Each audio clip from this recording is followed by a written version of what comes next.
Removing the crank arm or crank hub from many types of exercise bikes or elliptical trainers requires the use of a specialized tool called a crank arm puller.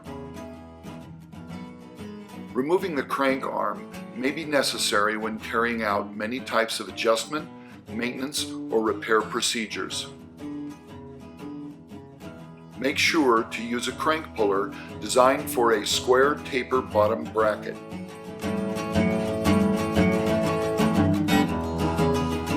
Remove the crank bolt cap.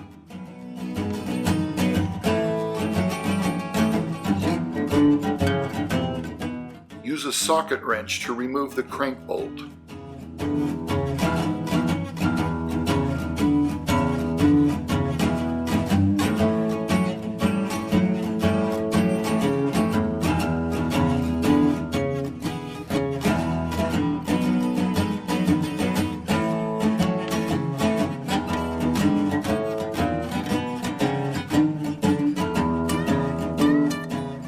Thread the outer barrel of the crank puller into the crank arm as far as it will go.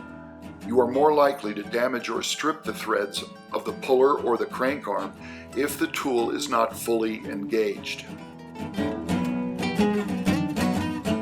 Turn the handle into the crank puller barrel. The center pin will push against the crank axle and the crank arm will be pulled free of the end of the axle.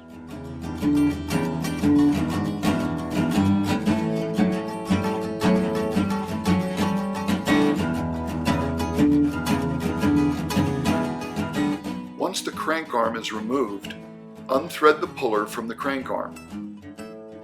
The crank puller tool is not used to reassemble the crank arm onto the bike.